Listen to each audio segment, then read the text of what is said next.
She came up the mountain in a borrowed coat with holes in both elbows, her trunk lashed to the back of a mule that wanted nothing to do with any of it.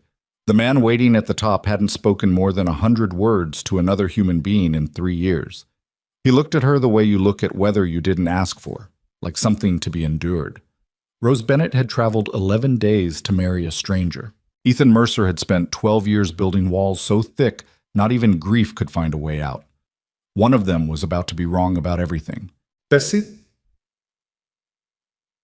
If this story already has you hooked, hit that like button right now and drop a comment telling me what city you're watching from. I want to see how far this story travels. Stay with me until the very end. You won't regret it. The mule stopped 50 yards short of the cabin and refused to go further. Rose Bennett stood in the snow up to her ankles, reins in one hand, her other hand shading her eyes against the flat white glare of a Montana winter sky.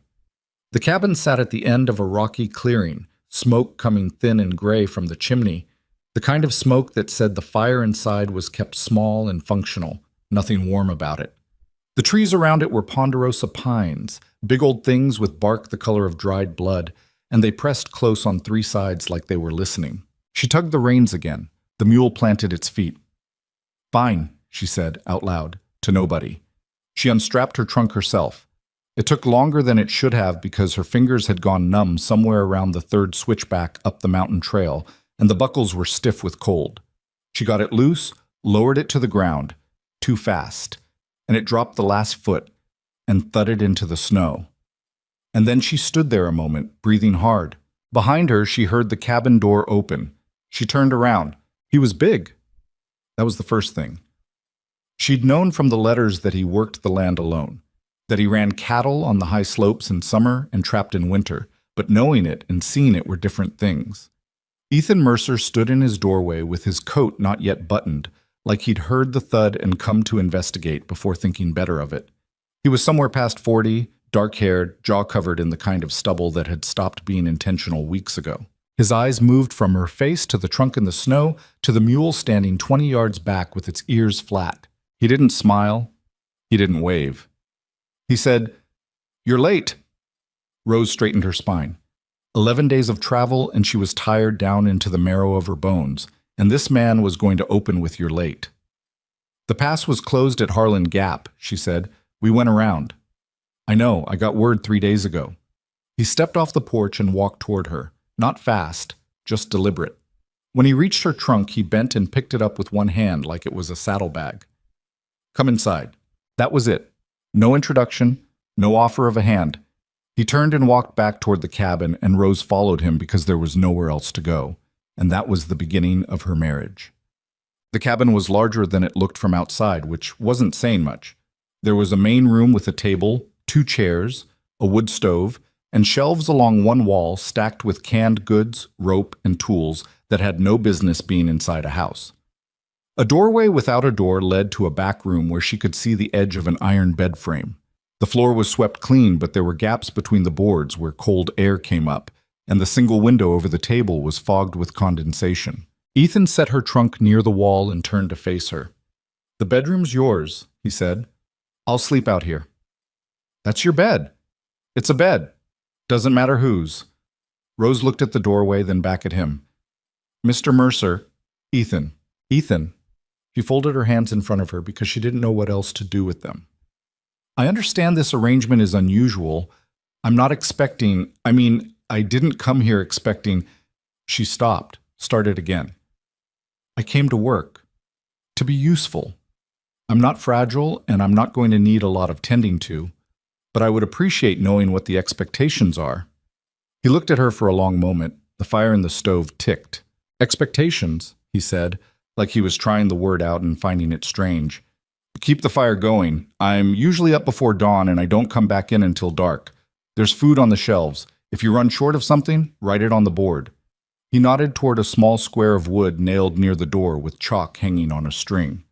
"I go to town once a month, maybe once and a half if the trail's clear." "That's it? What else were you expecting?" She didn't answer that. There were several answers, none of them right for the first night. "Where do you want me to put my things?" she asked instead. He gestured at the back room. "In there." Then he went to the stove, opened the door, and added a log. And that was apparently the end of the conversation. Rose picked up her coat from where she'd draped it over the chair and carried it into the back room. She sat down on the edge of the bed, his bed, which smelled faintly of pine sap and wood smoke, and looked at the wall. She'd known it wouldn't be easy. She'd told herself that on every mile of every day since leaving Billings, when the train ran out and she'd transferred to a coach, and then to a man's wagon who was going as far as the foothills, and then to another wagon going a little higher, and finally to the mule that had eventually refused to take her the last 50 yards. She'd known. She just hadn't known it would feel quite this much like arriving somewhere that hadn't agreed to have you. But easy. The next morning, she was up before he was. She wasn't sure what time it was. The window showed only gray. But she'd slept badly on account of the cold, which came up through the mattress from the floorboards below, and at some point she'd just given up. She found extra wood stacked beside the stove and built the fire up properly for the first time since she'd arrived, feeding it carefully the way her father had taught her. Small pieces first until the coals were hot enough to take a bigger log without smothering. She found coffee in a tin on the shelf, found a pot, found water in a bucket near the door that had a thin skim of ice across the top. She broke the ice with a spoon and set the coffee on to boil. She was slicing salt pork when she heard him moving in the main room. He stopped in the doorway of the kitchen area. There wasn't really a kitchen, just a section of the main room where the stove was, and looked at her, then at the coffee, then back at her. "You didn't have to do that," he said. "I know." She kept slicing. "Sit down if you want some." He didn't sit. He stood in the doorway for a moment longer, then moved to the table and sat. She heard the chair creak under his weight. She brought him a cup. He wrapped both hands around it and didn't say anything. "I'll need to know where things are," she said, going back to the pork. "If I'm going to cook properly. I found the salt pork in the coffee. Are there eggs?" "Sometimes. There's a hen. She's in the lean-to off the back." "Is she reliable?" "Not particularly." "All right." Rose set the pan on the stove. "What do you usually eat in the mornings?" "Whatever's there." She glanced back at him. He was looking at the table, turning the cup in his hands. She got the feeling he wasn't used to being asked questions. Or maybe he was used to having nobody to answer them to. "There's a difference between whatever's there and what a person actually wants," she said. "I'm asking what you want." He looked up then. There was something in his face she couldn't quite read. Not irritation, not quite. Surprise, maybe. Like she'd said something that required a response he hadn't prepared. "Eggs if there are any," he said after a moment. "And the pork." "Good." She cooked in silence. He drank his coffee in silence. Outside the window, the sky had begun to lighten, going from gray to a pale, washed-out blue that said the day would be clear and cold. When she put the plate in front of him, he looked at it, and then he said, not warmly, but not ungratefully, "Thank you." It was more than she'd gotten the night before. She spent the first week learning the geography of the place the way you learn a new language, not by being taught, but by watching and making mistakes. The cabin was at roughly 8,000 feet. She figured this out when she tried to walk to the tree line one afternoon and found herself breathless before she'd gone a quarter mile, the air thin and sharp in her lungs. The cold was different at altitude too, drier, with less of the wet bite she'd known growing up in Minnesota. It got into your joints instead of your skin. By the end of the first week, both her knees ached. Ethan left before dawn every day and came back after dark. She heard him sometimes during the night, getting up to check the fire, or because something outside had made a noise. Once she heard him open the front door and stand there a long time before closing it again. She didn't ask about it.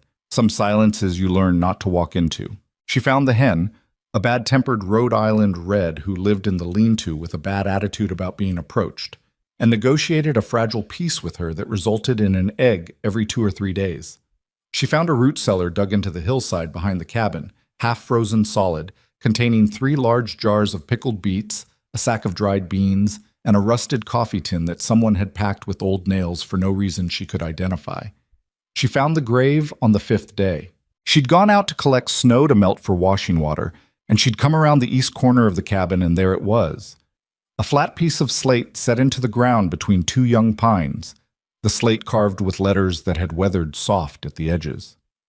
Clara Mercer, 1851 to 1878. Rose stood there a moment, the snow bucket in her hand. Then she went back inside and didn't mention it. She wondered if Ethan was aware that she'd seen it. She wondered if that was why he'd given her the bedroom, because it wasn't his wife's room anymore. Couldn't be. Didn't belong to anyone. Was just a room with a bed and 4 walls. She wondered a great many things about Ethan Mercer in those first weeks, and kept nearly all of them to herself. He found her on the 7th evening reading at the table. She'd brought 2 books from Billings, all she could fit with her clothes, and she was making the most of the lamplight while it lasted. She looked up when he came in, and he stomped the snow off his boots and hung up his coat, and then he stopped and looked at the table. She'd moved things. "I pushed the tools over," she said, before he could ask. "They're on the shelf by the window now. Is that all right?" He looked at the shelf. The tools were there, neatly arranged. There was space on the table now where before there had been a coil of wire and a half-repaired harness. "The harness," he said. "It's on the peg behind the door." She'd hung it there because it had a metal ring she could use as a hook. "I can move it back if you need it somewhere else." He went and looked at the peg. The harness was hanging there, neatly coiled. "No," he said slowly. "That's fine." He sat down across from her. She went back to reading. He pulled a piece of paper toward himself from the end of the table and began working on something with a stub of pencil. Figures, she thought, from the way his lips moved. They sat like that for an hour, the lamp between them, the stove ticking, and it wasn't comfortable exactly, but it wasn't hostile either. It was just 2 people in the same room, which was more than she'd hoped for a week in. She pushed too hard on the 9th day. She'd been thinking, in those small, quiet hours when sleep wouldn't come, about the grave, about the year on it, 1878, about the 12 years Ethan had mentioned in the correspondence living alone. She'd done the math. Clara had been dead 12 years. He'd been alone since Clara. She thought she understood something about grief and time, and she was wrong, and it cost her. She'd been mending a pair of his socks. She'd found them balled up under the edge of his bedroll, full of holes, which she'd chosen to interpret as an invitation, and he came in from the afternoon cold to find her doing it, and something shifted in his face. "Those are mine," he said. "I know, I'm mending them. The heels are gone through." "I didn't ask you to do that." "No." She kept the needle moving. "But you're going to get frostbite on your feet if you keep wearing them as they are, so." "I've managed 12 years without—" He stopped himself. "Without what?" A long pause. He was standing by the door with his coat still on, not coming further into the room. "I don't need things done for me," he said. "I've got a system. Things are a certain way for a reason." Rose set the sock down. She looked up at him, and she tried to choose her words carefully, and she didn't quite manage it. "Ethan," she said, "I can see that you had a system, and I can see that it kept you alive, and I'm not trying to dismantle anything, but I'm here now, and I'm trying to be useful, and I can't be useful if every time I do something, I didn't send for you to be useful. Then why did you send for me?" It came out sharper than she meant it to. The fire crackled. Outside, the wind had picked up, pressing against the logs. He didn't answer for a long time. When he did, his voice was different, quieter, less defended. "I don't know anymore," he said. "I thought I did." He turned and went back outside. Rose sat with the half-mended sock in her lap and listened to the wind and didn't cry, because crying didn't help anything. But her eyes burned for a while regardless. He apologized for it. Not that night, but 2 days later, and not in words exactly. She came back from the root cellar to find he'd brought in extra wood and stacked it properly, which was something she'd been doing wrong, stacking it crosswise when apparently the right way was lengthwise along the wall because of the chimney draft. He'd restacked it without saying anything. And on the table, there was a fresh candle, which they'd been running short of, and she hadn't mentioned it to him, which meant he'd noticed on his own. She understood men like Ethan, or she was learning to. They didn't apologize in words because words cost too much. But they paid the debt somehow. She put the candle in the holder and said nothing. That night at dinner, salt pork again, beans, and some of the pickled beets, which were actually quite good, he said, without looking up from his plate, "You ride." "Some, not mountain riding. I'll teach you the trail. In case you need to get down to town alone. She looked at him. Why would I need to get down to town alone? A pause. In case something happens to me. It wasn't a dramatic statement. He said it the way you say, in case it rains, a practical acknowledgement of possibility. But it told her something. He was thinking about her being here, about what happened to her if things went wrong. He was making plans that included her. All right, she said. I'd appreciate that. They ate in silence after that, but it was a warmer silence. Ascolta. He showed her the trail on a clear Saturday morning, 10 days after she'd arrived. She'd expected to feel more capable on a horse. She'd ridden some as a girl. But the mountain trails were different from anything she'd done. The path switched back down through sections where the drop-off to the right was 60, 70 feet of nothing, and the horse could feel her tension in the reins and didn't appreciate it. Ethan rode ahead and didn't look back, which meant she couldn't look at his face for reassurance, but also couldn't embarrass herself where he could see. At the third switchback, she looked out and made the mistake of looking down, and her stomach went somewhere outside of her body. Don't look at the edge, Vitachkom, he said, without turning around. I wasn't. You were. Look at the horse's ears. She looked at the horse's ears. They were gray and forward-pointing and absolutely untroubled by the drop. She focused on them. It helped. How do you know? She asked, without looking back. Heard you stop breathing. At the bottom of the third switchback, the trail widened into a flatter section, and she let out a long breath. Ethan pulled his horse up and turned to look at her. It was the first time he'd really looked at her, directly, without looking away. She'd noticed him doing that, averting his eyes at some subtle point before full contact, like a habit he'd acquired so long ago he didn't know he had it. He held her gaze for a moment, checking her, she thought, making sure she was all right without asking if she was all right, which would require an admission that he cared. You did fine, he said. Don't sound so surprised. Something moved in his face. Not quite a smile. More like a smile had tried to happen and been turned back at the last moment. But it had tried. I'm not surprised, he said, and then, unexpectedly, you're braver than you look. Rose considered this. What did I look like? Like someone who'd turn around at the first switchback and ask to be taken back to the city. I'm from Minnesota, not a city. You came from Billings. I passed through Billings. She straightened in the saddle. I grew up on a farm in Crow Wing County. I know how to work. He nodded slowly, like he was revising something, adjusting a calculation. They rode back up in silence, but it was a different kind of silence than they'd had before. Something had shifted slightly, somewhere between her looking at the horse's ears and him telling her she was braver than she looked. It was a small thing, but small things were what the first 2 weeks had given her, and she was learning to take them. At the end of the second week, she found the photographs. She hadn't been looking for anything. She'd been reorganizing the upper shelf, moving the canned goods to the front so she could see what they had without pulling everything forward.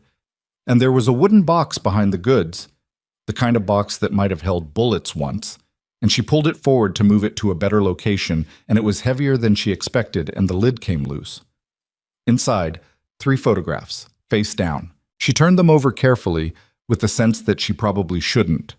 They were all of the same woman, young, maybe 20 in the first one, with dark hair and a serious expression. In the second, she was laughing at something outside the frame, caught unposed and natural. In the third, she was standing outside the cabin, this cabin recognizable by the particular angle of the pines. In summer, her hand raised against the sun. Rose looked at them for a long moment. Then she put them back, face down, replaced the lid, pushed the box to the back of the shelf, and put the canned goods in front of it. She didn't mention the photographs to Ethan. She didn't mention the grave.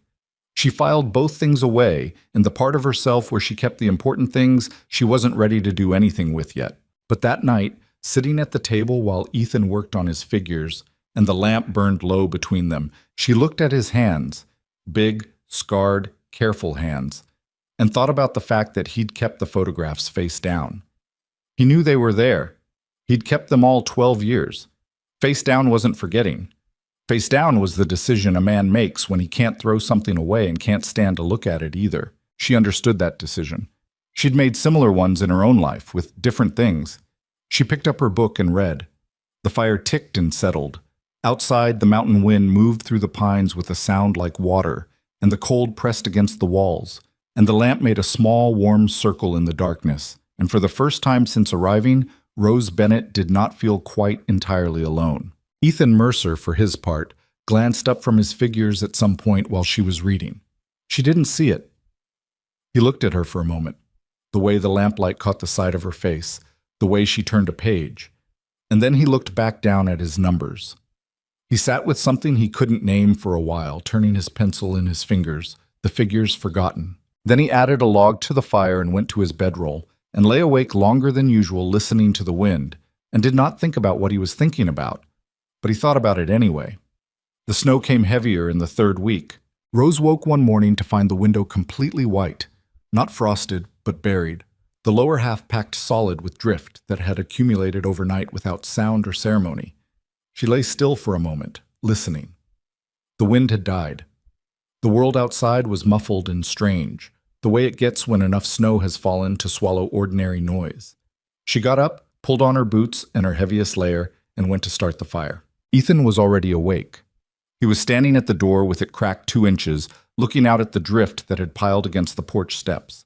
His jaw was set in a way she'd learned to read. Not anger, just calculation. The mental arithmetic of a man sorting through what needed doing. "How bad?" she asked. "Bad enough." He let the door close. "North past your fence will need checking. This kind of weight snaps the top rail." "Can you get to it?" "Have to." He went to the stove and poured coffee that she hadn't made yet. She realized he'd already made it, had been up before her for once. He set a cup near her without a word. "Stay inside today. The trail's not safe after a night drop like this. Ice underneath the new snow." "I wasn't planning to go anywhere." "I know." He drank. "Just saying it." She wrapped her hands around the cup and watched him go through the routine of getting ready to go out. Layers, methodical, the same order every time. Coat. Gloves stuffed into the coat pocket, hat pulled down. He moved like a man who'd done things alone so long he'd stopped thinking about the sequence. It was just muscle memory now. A body that knew its work. He was at the door when she said, "Take the extra scarf, the red one on the second peg." He paused. "Your ears," she said. "The hat doesn't cover them." A long pause. She expected him to say he was fine. He turned, took the red scarf from the peg, and went outside without a word. But he took it.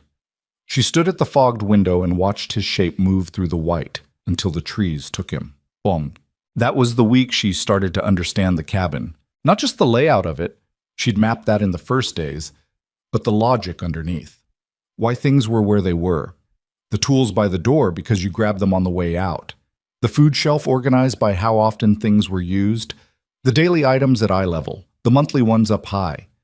The water bucket positioned just so relative to the stove, so that when you ladled into the pot, you didn't drip across the floor, which would freeze in the gap between the boards and cause problems. It had all been figured out over years.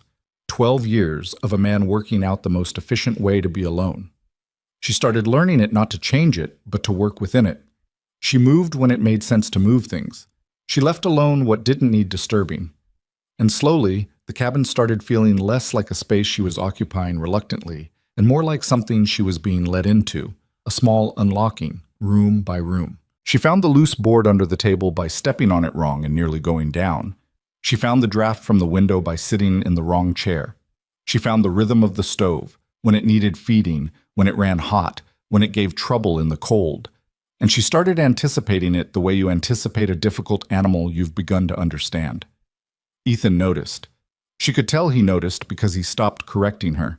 In the first week, he had said things like that log won't take, it's too green and the latch sticks if you don't lift before you pull. Not unkindly, but the way you correct someone doing something wrong. By the third week, he'd stopped saying those things because she'd stopped doing them wrong. One evening, he came in and found that she'd done something different with the wood arrangement near the stove, stacked it on end instead of on its side, which took up less floor space and dried the cut ends faster. And he stood looking at it for a moment. "Where'd you learn that?" he asked. "Worked it out," she said. "The floor space was bothering me." Another long pause. "That's how the man who built this place did it," he said. "I changed it when—" He stopped. I changed it. She didn't ask when. She knew when. Does it bother you? She asked instead. The way I have it now? No, he said, and went to wash up for dinner. But she asked him about the cattle at the end of the third week, because she'd been thinking about it, and it seemed like something worth understanding. How many head do you run up here? He looked up from his plate. 62, down from 80 before the winter of 84. Where do you keep them in weather like this? Lower pasture. There is a natural windbreak on the south side, rock shelf about 15 feet high. I put up a pole barn 3 years ago. He went back to eating. They do all right as long as I can get feed to them. And if you can't? Then they don't do all right. He said it without self-pity. It was just a fact of the mountain. I lost 6 head 2 winters ago. Trail was ice solid for 11 days, couldn't get the hay through. Rose thought about 62 animals depending on one man's ability to navigate an ice trail. Could you build a second access route? She asked. From the east side? He looked at her. The east side's a cliff. Not the cliff. Below it. I saw it when you took me down the switchbacks. There's a shelf of flat rock that runs south. If you followed it far enough, I know where the shelf goes, he said. Ends in a drainage gully about a 1/4 mile along, too steep for cattle in winter. For cattle, she said. But for a person carrying hay on a sled? He was quiet for a moment, fork held still above his plate. Maybe, he said. I haven't tried it that way. Might be worth trying. Before the next bad spell. He didn't answer, but he didn't dismiss it either.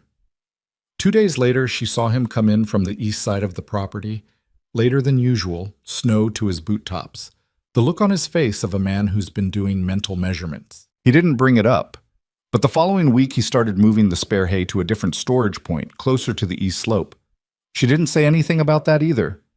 Some victories don't need to be spoken. The first real conversation happened by accident, the way those things usually do. She'd been up late, couldn't sleep. The cold had settled differently that night, and her hip ached from the hard mattress in a way she hadn't mentioned and wasn't going to. And she was sitting at the table with a cup of something that had started as tea and ended up being mostly hot water, and Ethan came in from his bedroll in the corner. Couldn't sleep either, she asked. Thought I heard something on the roof. Snow shifting, she said. It's been doing it all night. I think the temperature's changing. He sat down across from her without being asked, which was a first. He looked tired in the way that wasn't about sleep. Something older behind it, the tiredness of a man who'd been managing something heavy for a long time. You're from Minnesota, he said after a while. Crow Wing County. My father had a farm there. What kind? Mixed. Some grain, some livestock. Mostly we struggled. She looked into her cup. He died when I was 19, my mother 2 years after. The farm went to my brother.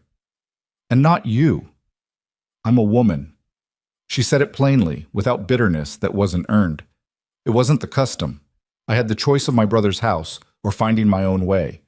I found my own way. Ethan was quiet for a moment. How? She glanced up. How what? How'd you find your own way?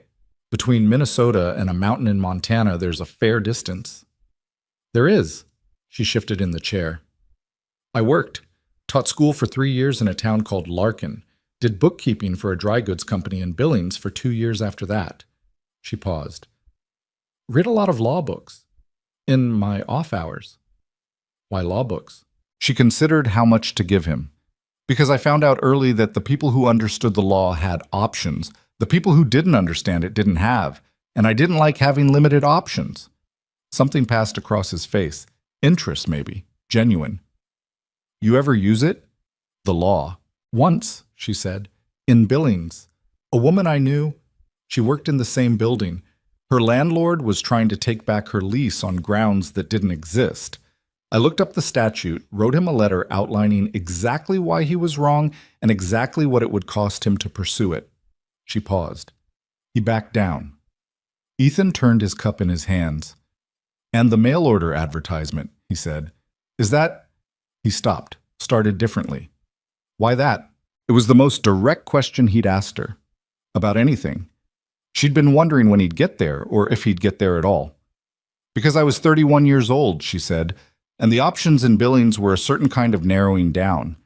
And I'd always been better at practical things than most people expected. She met his eyes. And your letter was honest. My letter was short. Most of them aren't. Most of them are. She shook her head. They promise things. They describe themselves in ways that don't survive a first meeting. Yours said, mountain ranch in Montana, hard work, hard winters, looking for someone capable and not afraid of difficult things.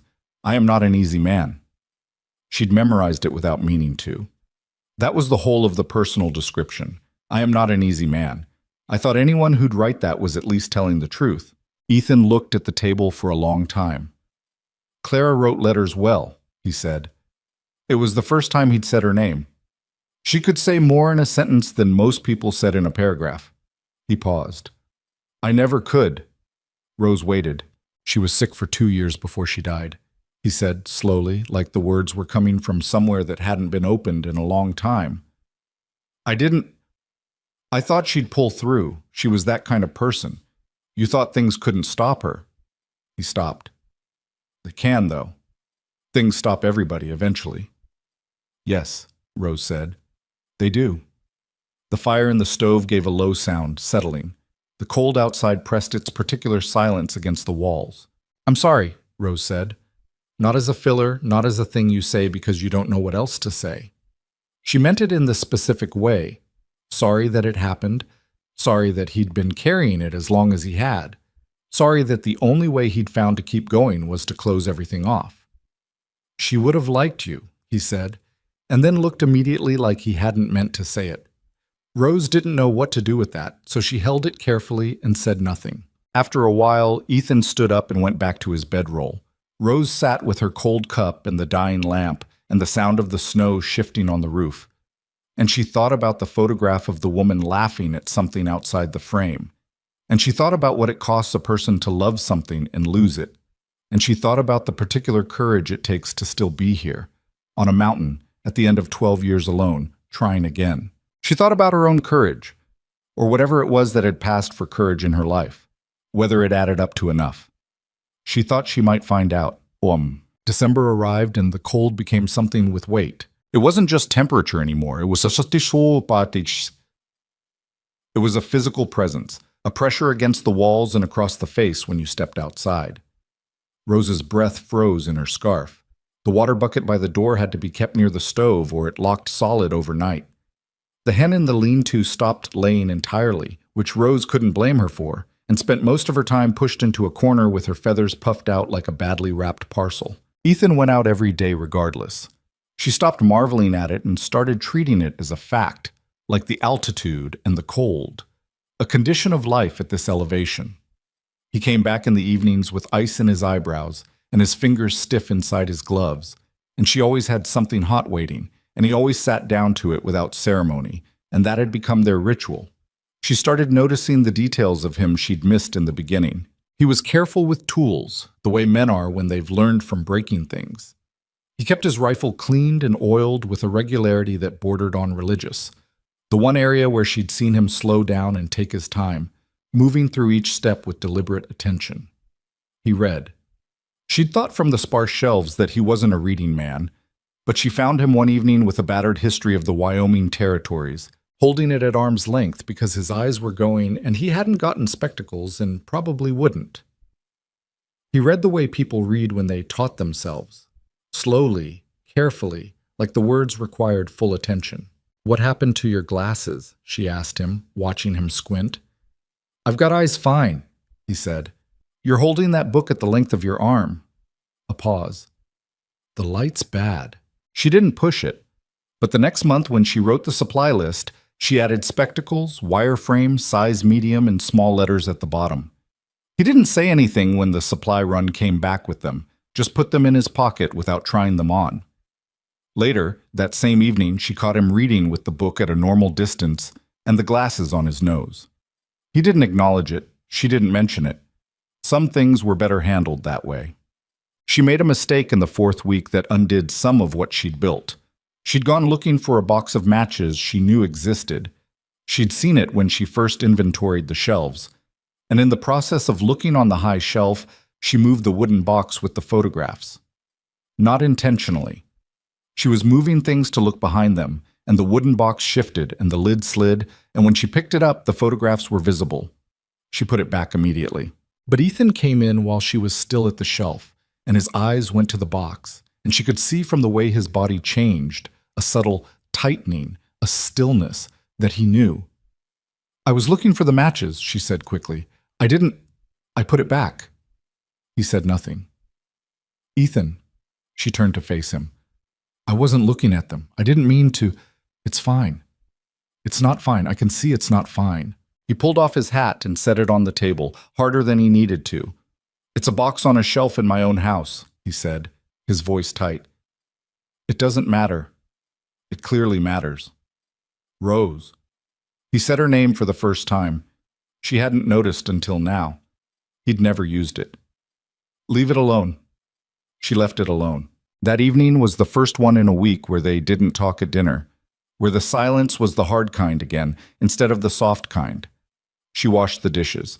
He sat at the table with his history book and the new spectacles and didn't read, just turned pages without looking at them.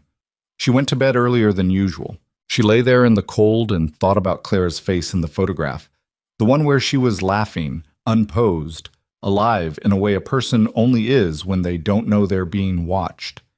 She thought about the weight of loving a person like that, and then not having them. She thought about how a man seals something that painful, and what happens to everything else he might have felt afterward. She hadn't come here expecting easy. She'd known what the letter meant, but knowing it and lying in the dark feeling the particular coldness of it were different things.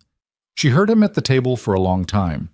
Eventually she heard him get up, and then, she wasn't sure she was hearing it right, she heard the slow sound of the wooden box being moved on the shelf. A long quiet. Then the box being set back down. She closed her eyes and said nothing and breathed steadily. In the morning, the photographs were moved. She could tell because the box was in a slightly different position on the shelf. 2 inches to the left, pulled a little forward, like he'd taken it down and not put it back in exactly the same place. She didn't know what that meant. She thought maybe he didn't either. 3 days later, he taught her to shoot. She hadn't asked for it. He'd come in one morning and said, without preamble, "When I'm out on the north pasture, if something comes at the cabin, bear, or sometimes a cat comes down this low in winter, the rifle's above the door. Do you know how to use one?" "I've handled one," she said carefully. "Not well." "Come outside." He set up a flour sack against the far pine and walked her through it, stance, breath, trigger pressure, with the same methodical thoroughness he applied to everything. He stood behind her and reached around to adjust her grip, and it was the first time he'd touched her in any way beyond accidental proximity, and she felt him go slightly rigid when he did it, like he'd surprised himself. He stepped back. "Try it." She fired. Missed the sack by 2 feet to the left. "Pulling right when you squeeze," he said. "Straighten the finger." She tried again, closer. Still not the sack. Again! 3rd shot hit the edge. He made a sound she couldn't quite categorize. Not approval exactly, more like an honest acknowledgement. Again! 4th shot took the middle out of the sack and flour puffed white into the cold air. She lowered the rifle. Her ears were ringing. "Good," he said. She turned to look at him. He was looking at the ruined sack with an expression that was, she thought, as close to something warm as he generally let his face get. "You're a quick study," he said. "My father said the same thing. He usually didn't sound pleased about it." That almost smile happened again, closer this time. It nearly got all the way there before he turned and walked back toward the cabin. "Come in," he said. "It's cold."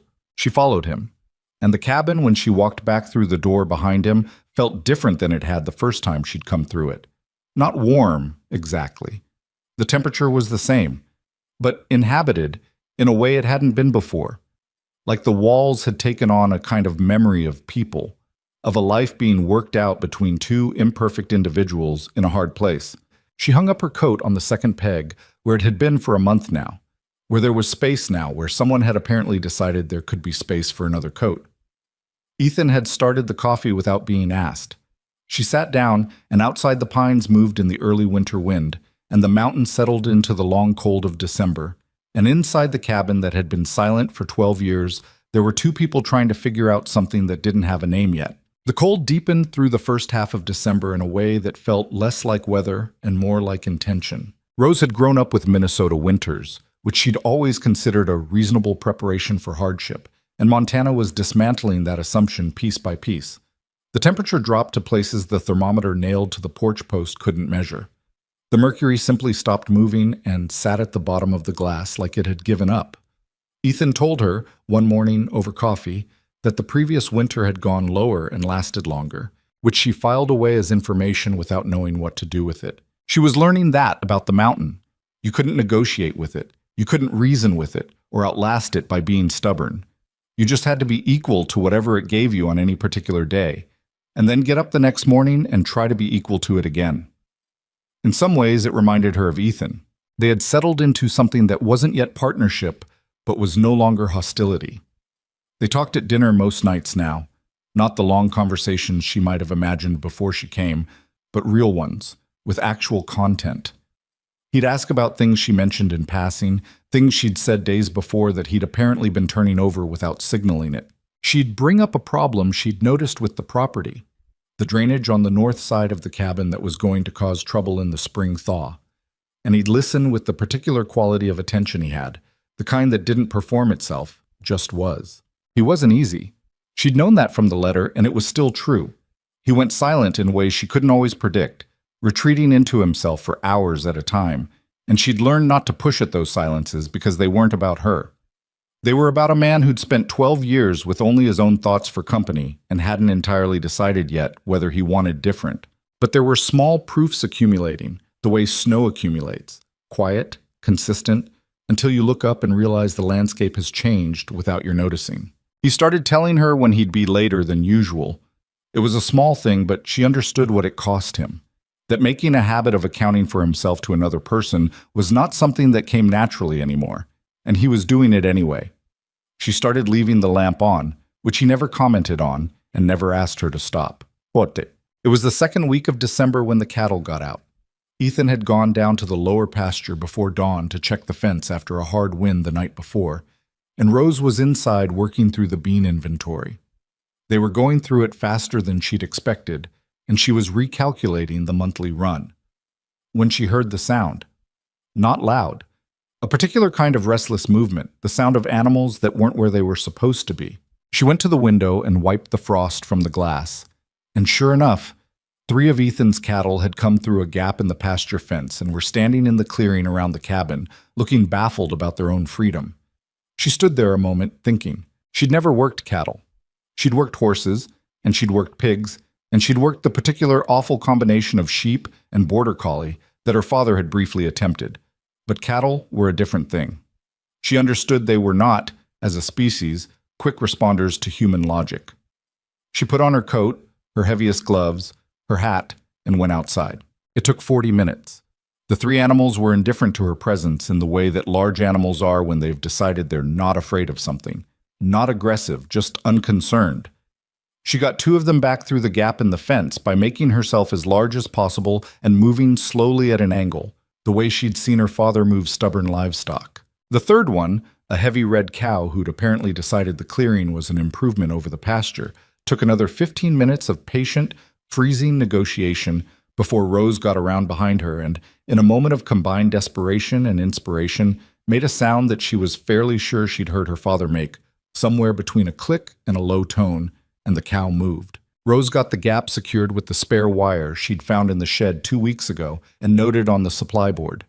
She stood in the snow afterward with her hands aching inside the gloves, and her nose running, and the distinct feeling of having done something that was not particularly dignified but had worked. She was back inside and her hands were thawing over the stove when Ethan came in at mid-morning. He stopped inside the door and looked at her. Then his eyes moved to the window, out to the cleared pasture, back to her. "The fence went on the east side," she said. 3 got out. I put them back and wired the gap. He was quiet for a moment. "Are they back in the right section?" "How would I know which section is the right section?" "Fair point." He came further into the room. "Which 3?" "How would I know which 3?" "Also fair." He went to the stove and held his hands near it. "The big red one give you trouble?" Rose looked at him. "How did you know?" "She always does." Something moved at the corner of his mouth. She got through that fence last February, too. I've been meaning to put a second line of wire there since spring. I used the spare wire from the shed, Rose said. It's on the supply list. We'll need more before the next blow. He nodded. I'll add to the town order. She poured him coffee. He took it, and they stood by the stove while the cold worked its way out of their coats, and after a while he said, "Thank you for getting them back. I wasn't going to watch them stand there." "I know you weren't." He looked at her over the rim of the cup. "I'm saying it anyway." Christmas came and went without fanfare. Rose had expected nothing, and Ethan delivered nothing in terms of ceremony, which was consistent. But she woke on Christmas morning to find a pair of thick wool stockings folded on the table. The good kind, the heavy knit ones she'd seen at the dry goods store in the supply catalog and thought about twice without writing down. She didn't know when he'd ordered them or had them brought up. She didn't know if he'd noticed her looking at the catalog or simply guessed, but the stockings were there and they were the right size. She made a proper dinner that night. The dried apple preserve she'd been saving since the month's supply run, mixed with a little cinnamon she'd found tucked behind the salt in the spice shelf, used to make something that was almost a pie filling, spread over cornbread. It wasn't sophisticated, but it was sweet, which the mountain rarely was. He ate 2 servings without being asked. "My wife used to make apple cake," he said, and then stopped, like he was checking himself. "What kind of apple cake?" Rose asked carefully, giving him space to answer or not. A pause. "The kind with the brown sugar on top. Clara's mother's recipe." He turned his fork in his hand. "I don't know what was in it. I never asked." "You could probably work it out," Rose said, "if you remember what it tasted like." He looked at her. "Could you?" "I'm not a bad baker. I just haven't had much to work with." She looked around the sparse shelves. "In the spring, if we can get proper supplies up, I'd like to try." It was the first time she'd said "in the spring" with any weight to it, like it was a given. Like she was planning to be here for a spring. He noticed. She saw him notice. "In the spring," he said, like he was trying the phrase. "The trail opens up by April usually, sometimes late March if it's been a lighter winter." "Is this a lighter winter?" He looked out the window at the darkness. "No," he said, "this is not a lighter winter." She picked up her fork. "Then I'll have time to figure out the recipe." January was when the mountain stopped being a setting and became a character. The cold had reached a level of consistency that felt almost personal, a sustained commitment to making everything harder. The cattle needed extra feed. The well pump froze twice, and the second time Ethan spent 3 hours in the cold clearing it, while Rose kept a fire going in the bucket of coals she'd carried out in an iron pot. Neither of them said much. There was a kind of working quiet they'd developed, understanding each other's movements well enough to stay out of the way and useful in turns. Ethan had taken to checking the upper trail every 3 days regardless of weather. A patrol, he called it, flat and informational, which she'd come to understand was his way of minimizing things he cared about. She learned to read his face when he came back. The set of his jaw told her how the trail was, the state of his hands told her how cold it was up higher, and whether he walked straight to the stove or went to the window first told her whether there was something on his mind. The morning he went out for the January patrol and didn't come back by dark was the worst one. He'd left at his usual time, just before first light, telling her the northern switchback needed checking after the previous night's shift. She'd watched his shape disappear into the blue pre-dawn and gone inside to start the fire. By midday, she wasn't worried. By 3 in the afternoon, with the light already failing and the temperature dropping and no sound from the trail, she was. By 4, she was pulling on her second coat. She took the rifle. She knew the trail as far as the 4th switchback, which was as far as he'd taken her, and beyond that she knew it only from description. The snow was dense and unpacked above the 3rd switch, which meant no one had come down it today, and she pushed through it with her breath coming hard and the cold burning in her throat. She found him at the base of the upper cliff face. The rock slide had come down from the east overhang. She could see the fresh scar in the cliff above, the raw color of newly exposed rock. It hadn't been a large slide by the mountain standards, but it didn't need to be. Several 100 pounds of stone and ice had come down across the trail and caught him at the edge of the drop. He was alive. He was pinned at the leg by a boulder she could not have moved if she'd tried for an hour, conscious but barely, his face a gray-white color that she associated with cold and blood loss and nothing good. "Ethan." She was beside him before she'd finished saying his name. His eyes opened. He looked at her for a moment like he was having trouble placing her. Rose. His voice came out wrong, thin, scraped. Where are you hurt? Leg. He tried to shift and made a sound she never wanted to hear again. Rock came down. I can't get the leg free. She looked at the boulder. It was the size of a feed barrel, resting at an angle against the trail edge, one end of it across his lower leg. His boot was visible, the toe pointing wrong. She could see from the angle that the leg was broken at minimum. Don't move, she said. I know that. I need something to use as a lever. She looked around. A long pine had come down in the slide, still green, its trunk maybe 4 inches across. It was 15 feet away. She went and dragged it back, which took longer than she wanted because the snow was loose and the log kept sinking. There's nothing to brace against, Ethan said. He was tracking her, which she took as a good sign. On this side, the edge is... You'll push it over. I'm not pushing it over the edge. I'm going to lift the near end. She positioned the log under the lower edge of the boulder. When I lift, you pull your leg out. You understand? It's broken. I know it's broken. Pull it anyway. You can fall apart after. He looked at her. Ready? She said. No. Ready anyway. She set herself, got under the log, and pushed up. The boulder moved. Not much. 2-3 inches, maybe, but enough. She heard him make the sound again, terrible and involuntary, and then heard him drag himself back along the snow, and she held the log until she heard him say, through his teeth, "Clear." She let it drop. Her arms were shaking. She went back to him. His leg was free, the boot still on, but the angle of it made her stomach turn. He was lying flat on his back in the snow, looking at the sky with the expression of a man taking inventory of how bad things were. "Can you move?" she said. "Not fast." "I'm not asking for fast." Getting him down the mountain took 2 hours. She couldn't carry him. He couldn't walk. What they managed was something between the two. Him moving on 3 limbs with his arm across her shoulders, her taking as much weight as she could, both of them stopping every few minutes when the pain got past what he could manage without stopping. He fell twice. She got him up both times, not gracefully, not without struggle, and the second time he said, with his face pressed into the snow, "You should go for help." "Who's going to help?" she said. "There's nobody for 6 miles. A pause. "Fair point. Get up." "I'm working on it." She got him up. By the time they reached the cabin, she'd lost the feeling in her left hand from where it had been under his arm for 2 hours, and her back was going to make her pay for this in the morning.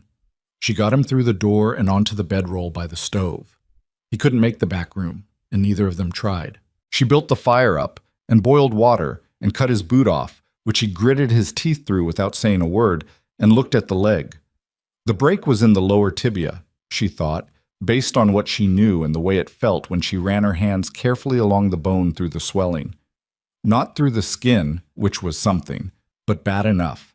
She'd set a bone once, a sheep of her father's, which was not the same thing in any meaningful sense, but it was what she had. "This is going to hurt," she said. "I assumed. I want you to know I've done this before." "On what?" "A sheep." Silence. "That's not reassuring," he said.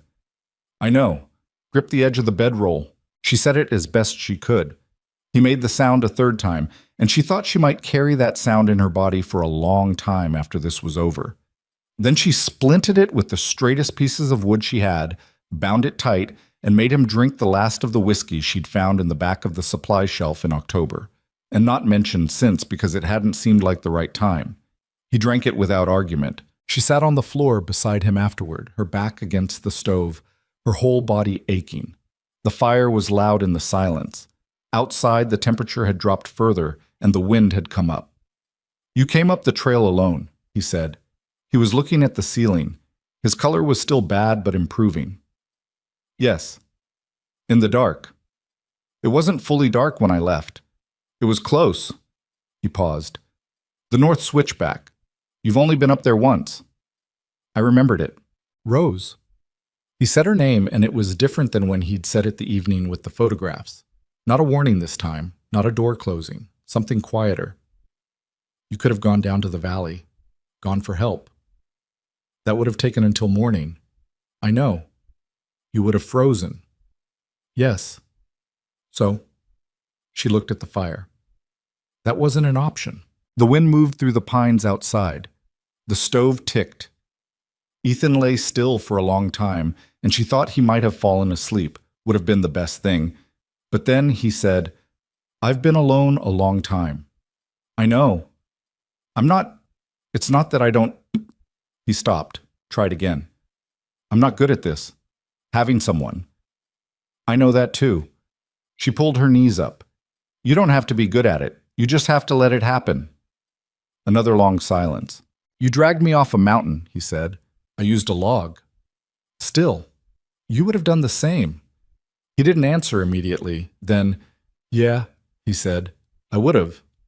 Like it surprised him to realize it was true. She didn't say anything more. After a while, she got up and made something hot. Water with the last scraps of dried broth she'd been stretching since November, and made him drink it. He drank it without complaining, which told her he felt worse than he was showing. She checked the fire and added a log and sat back down, and at some point she must have dozed because she came back to awareness with her head against the base of the stove and the lamp burning low and Ethan watching her with an expression she hadn't seen on his face before. She didn't ask what it meant. She was too tired to ask, and some things you learn better by letting them sit than by naming them. She got up and added oil to the lamp and checked his leg and went to bed. And the mountain pressed its cold against the walls all night. And in the morning, there was more snow, and the long work of his recovery began. So, he was a bad patient. She'd expected it, and he delivered. By the second day, he was trying to get up, which she stopped by pointing out in plain terms what would happen to the brake if he did. By the fourth day, he was directing her to do things around the property from his bedroll in a way that she might have found grating, except that it was, in fact, useful. He knew exactly where every tool and supply was, knew the daily sequence of the cattle and the well and the stove better than she'd had time to learn, and from his position on the floor, he could talk her through the things she didn't know how to do. She learned more in those 3 weeks than she had in the whole of the previous month. She learned how to run the property the way he ran it. Not her version, not an approximation, but the actual method, with all its specific logic. She asked questions when she didn't understand, and he answered them, and somewhere in that back and forth the last of the strangeness between them started to thin. He was on his feet, with a crutch she'd fashioned from a heavy branch, at the end of the 3rd week. Not well, not capable of the trail, but upright and moving around the cabin. He stood at the window on the first morning he was up, looking out at the snow, and she watched him from across the room. The set of his shoulders, the weight he was keeping off the bad leg, the particular way he held his coffee, and thought that she knew him now. Not all of him. Not the parts he'd had 12 years to bury, but the shape of him, the actual man, the way he moved through the world when the world was difficult. She thought she'd been right, on the train from Billings, about the letter. He hadn't promised anything he wasn't. He was exactly what he'd said he was. Not easy, not polished, hard in the ways the mountain makes a person hard. And something else, too, that the letter hadn't said because he probably hadn't known it himself. He was the kind of person, when it came down to it, who would not let you down. She didn't say any of that. She poured her coffee and went to check the hen, who had, in an uncharacteristic gesture of seasonal goodwill, produced an egg, and she brought it back in and showed him. He looked at it. 1 egg. Yes. Between 2 people. I can make it stretch. He looked at her. Something in his face that she was starting to be able to name. Something that lived underneath the reserve, warm and careful, and still a little afraid of itself. I don't doubt it, he said. She made the egg stretch. She was good at that. It was the middle of January, and outside the snow came down without apology, and neither of them knew yet that worse things were coming. That the mountain's worst assault would not be weather or rock, but something that arrived wearing a suit and carrying paper. That was still ahead. For now there was only the cabin and the egg and the fire, and 2 people who had started the winter as strangers, and somewhere in the cold had become something the English language has always had more trouble naming than the things that hurt. He was walking without the crutch by the 1st week of February, which was sooner than Rose thought wise and exactly when she'd predicted he'd try it.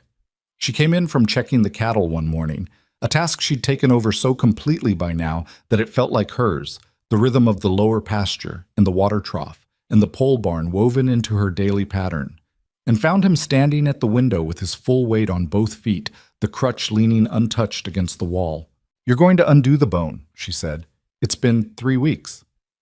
3.5, and bone takes 6. I can't run the property from the floor for 6 weeks." He turned from the window. The bad leg was taking weight, but she could see from the set of his jaw that it was costing him. "The north fence needs a proper repair. What you put on it will hold through light weather, but not another hard blow. Then tell me how to fix it properly, and I'll do it." He looked at her. "Rose, tell me what to do," she said, "and I'll do it.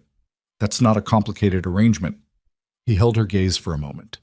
Then he described the repair, the right gauge of wire, the post that needed resetting, the specific way to anchor the bottom rail so it didn't pull loose in a wind, with the same flat thoroughness he brought to everything, and she listened and went out and did it, and it took her twice as long as it would have taken him, but it was done right when she came back.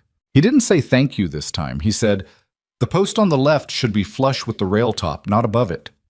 "It is flush," she said, hanging up her coat. "I checked it twice." A pause. "All right." She poured coffee and did not smile where he could see it.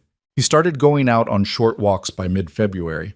Not the trail. She'd drawn a firm line there, and, surprisingly, he'd held to it. But the near grounds, the shed and the barn, and the east slope where he'd been running the test sled through the drainage gully. He moved carefully, with a deliberateness that was different from his usual way of moving, but not slower, exactly. More considered, like the leg had taught him something about the cost of going too fast. She noticed he'd stopped leaving before she was awake. He was still up early, always would be, but he was in the cabin when she got up now, the coffee already going, and he'd wait until she'd had a cup before heading outside. She didn't comment on it. It was one of those small shifts in the weight of things that you acknowledge by accepting. The February supply run came up with a man named Garrett, who drove the provisioner's wagon out of Cassidy Falls and had been doing Ethan's monthly run for 6 years.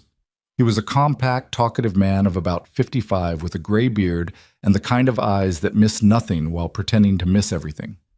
He came up the trail with the wagon loaded, saw Rose at the door of the cabin, and stopped in a way that was carefully smooth. "Mrs. Mercer," he said, after a barely perceptible pause. He'd been told, apparently, but telling and seeing were different things.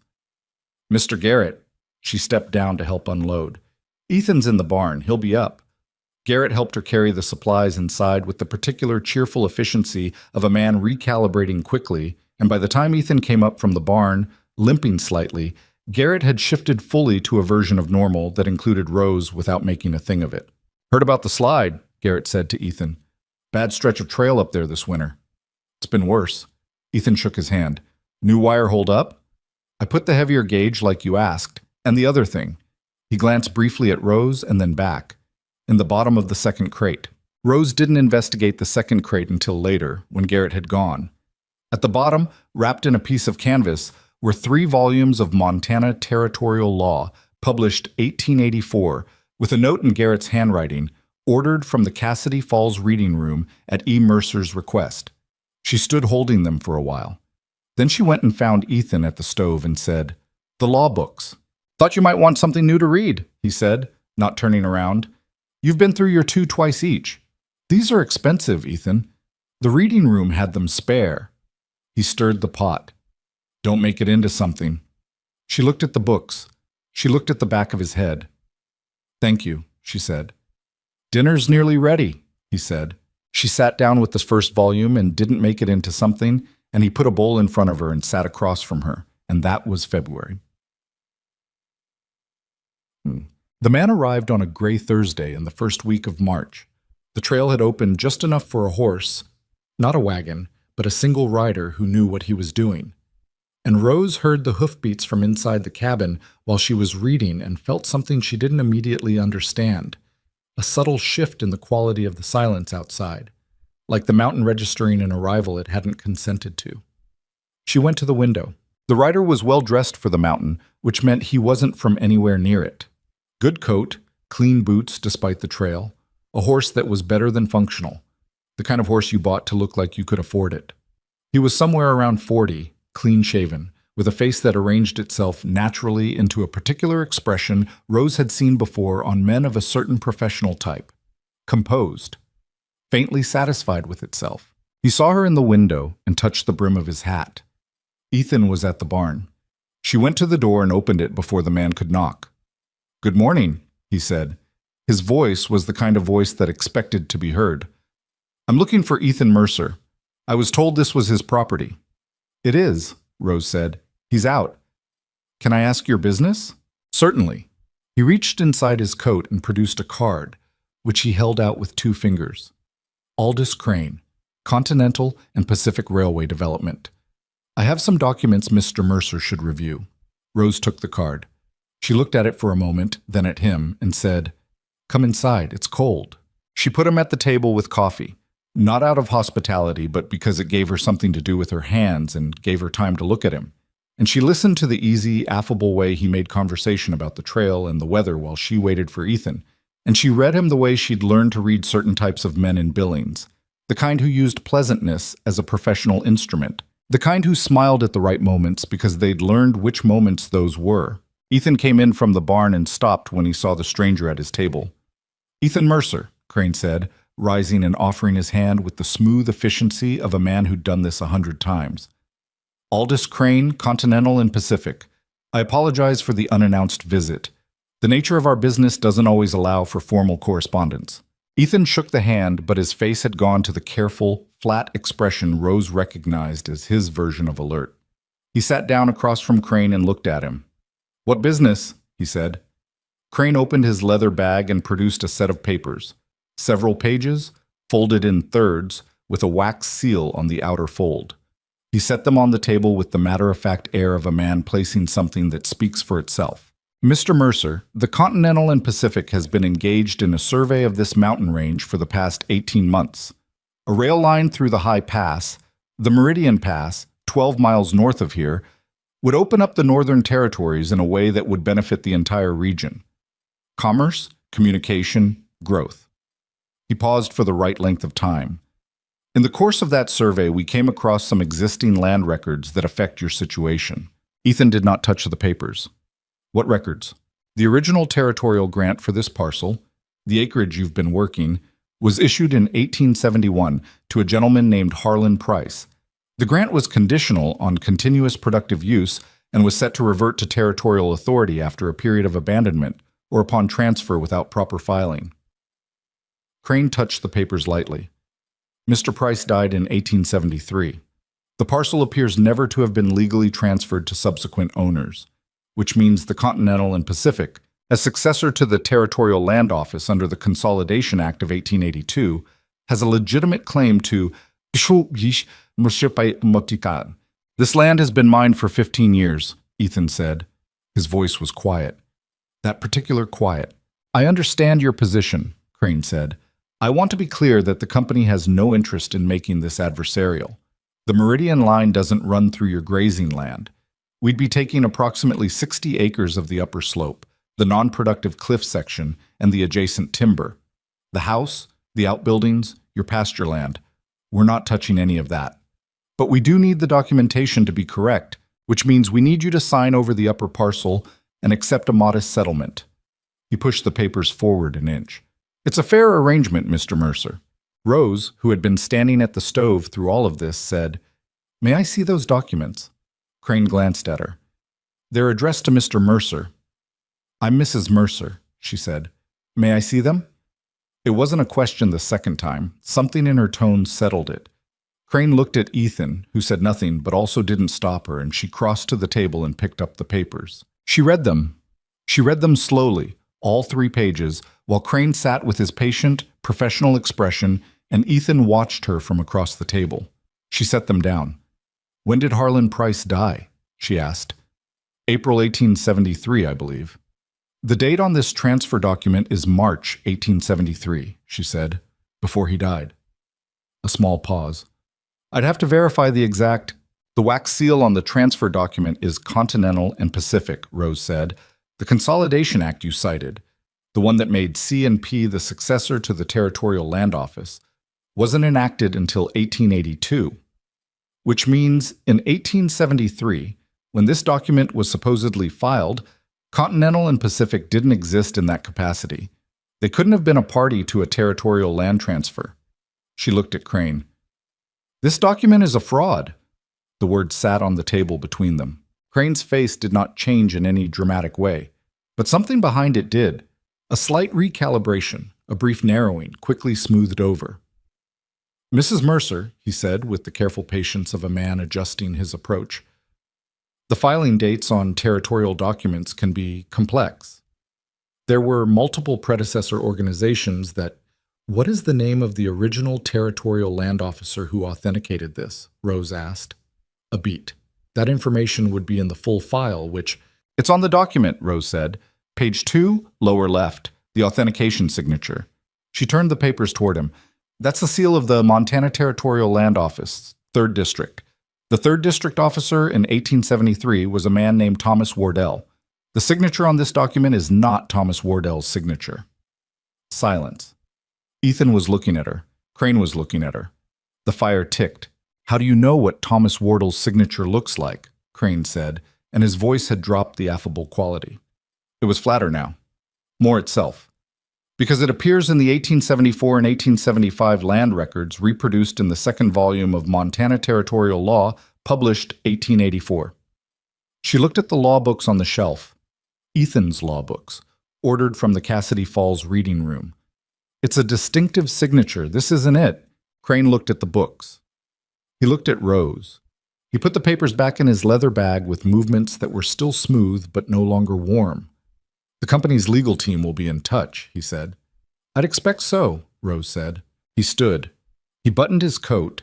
He looked at Ethan, who had said almost nothing through all of this and whose face was something Rose had never seen before on him.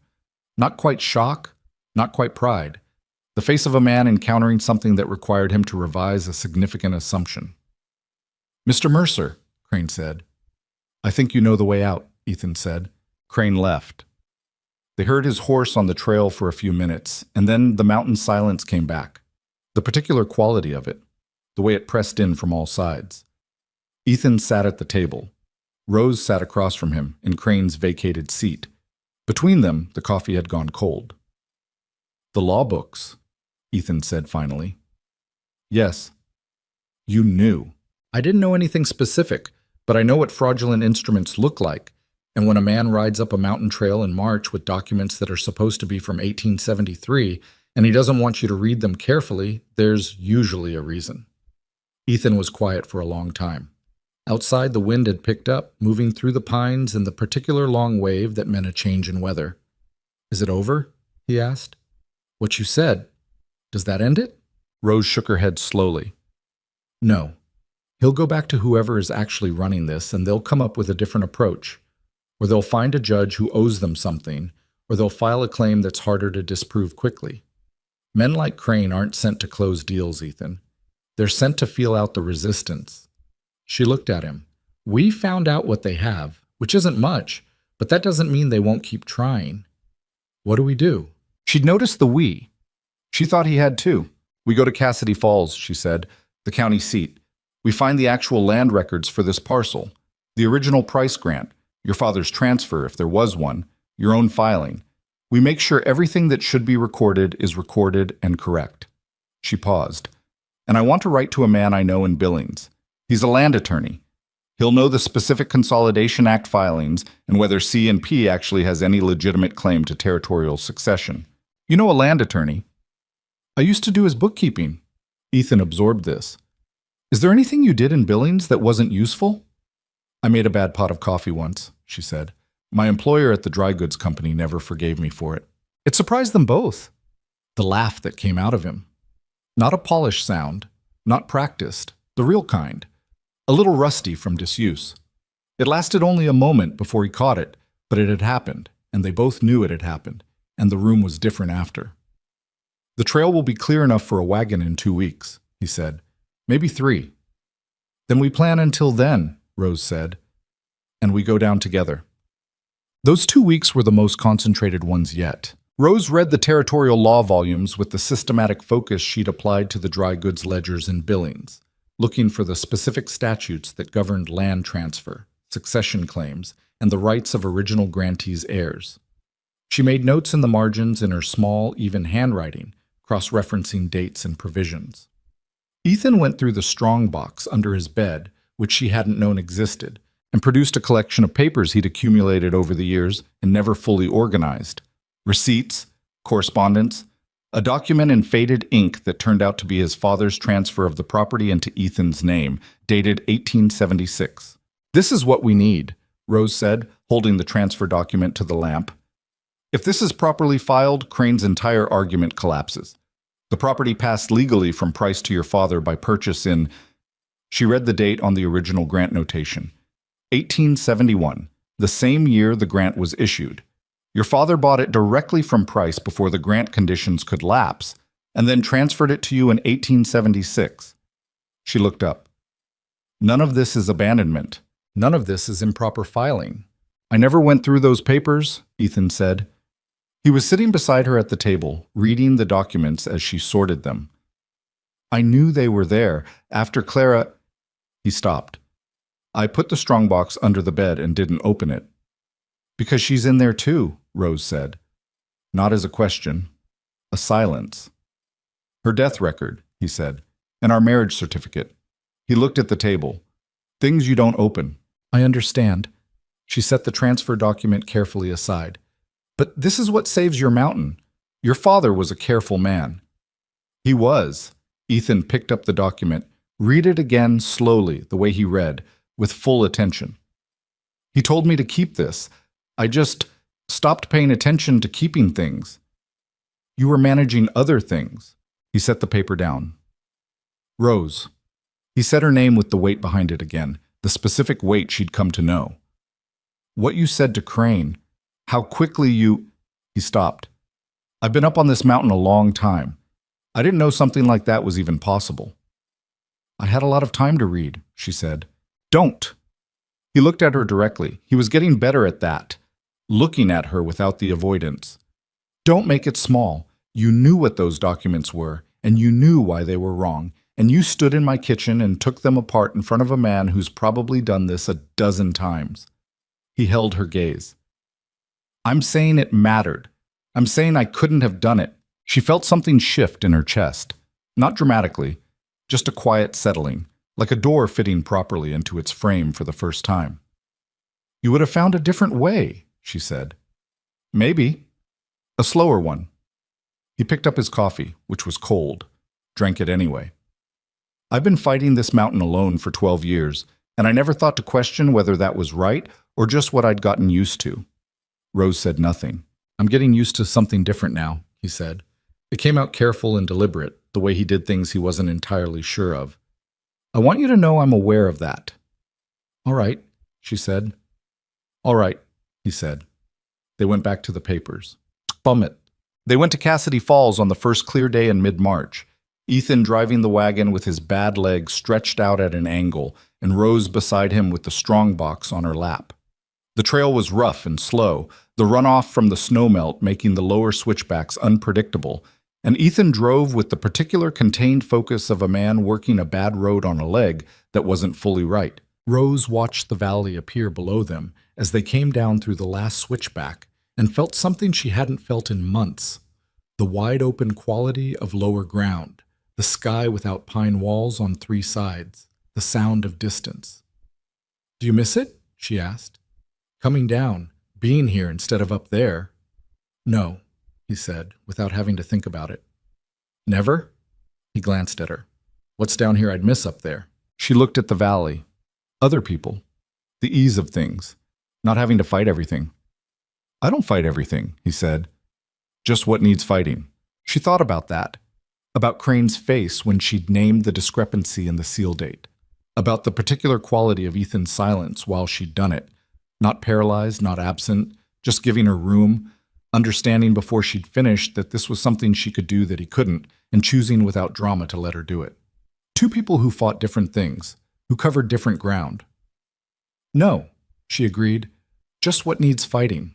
The county records office was a single-story building near the courthouse in Cassidy Falls, run by a clerk named Duvall, who knew Ethan by name and looked at Rose with the practiced neutrality of a man who'd learned not to react to whatever walked through his door. Rose put the documents on his counter and explained what she needed, checked and cross-referenced. Duval went through them with the methodical patience of a man who did this for a living and found most of it uninteresting. And then he stopped at the price to senior Mercer transfer and looked at it more carefully. "This is the original," he said. "Yes. You should have a copy filed here." He went to the cabinets on the back wall, opened the third drawer, and searched for a while. He came back to the counter with a folder. "Here." He compared the two documents side by side. "They match. The filing's complete." And the 1876 transfer to Ethan Mercer? Another search, another folder. Filed and complete. He looked at Ethan. "Your land is clean, Mr. Mercer. I don't know what anyone's been telling you, but there's nothing irregular in these records." "Someone came up with documents claiming a lapse in the original grant," Rose said, "claiming the property reverted to territorial authority and passed to Continental and Pacific." Duval looked at her, then at the documents, then back at her. "That's not in these records," he said. There's no lapse. There's no reversion. Whoever told you that was..." He stopped himself because he was a county clerk, and county clerks don't say certain things out loud. "The records don't support that claim," he said instead. "Could you give us a certified copy of the relevant filings?" Rose asked. "I can," he said. "It'll take an hour." "We'll wait," she said. They waited in the cold anteroom, Ethan on a bench with his bad leg out, Rose standing by the window looking at the main street of Cassidy Falls, which was muddy with March thaw and largely deserted at this hour. A dog crossed the street with no particular purpose. A woman came out of the general store and looked at the sky. "After all this," Ethan said from the bench, "if it's just paperwork that settles it." "It usually is," Rose said. "The most dangerous things are usually just paperwork in the end." "Doesn't feel like it when someone's standing in your kitchen with forged documents." "No," she agreed. "It doesn't." She turned from the window. "But that's the thing about men like Crane. They count on people not knowing what questions to ask. They count on the paperwork being as frightening as they make it sound." Ethan looked at her. "And you knew the questions." "I made myself know them," she said, "a long time before I needed to." He nodded slowly, the way he did when he was taking something in rather than just hearing it. Duval brought out the certified copies an hour later, each page stamped and signed, and Rose went through each one before putting them in the strongbox. And when she clicked the latch, she felt something that wasn't quite relief. Relief was for when something was over, and this wasn't over, but something adjacent to it. A ground under her feet. They drove back up the mountain in the late afternoon, the sun going amber and low over the western ridges, the air colder as they climbed. Neither of them talked much on the way back, but it was the comfortable silence, the one that had replaced the hard one sometime in the long winter just past.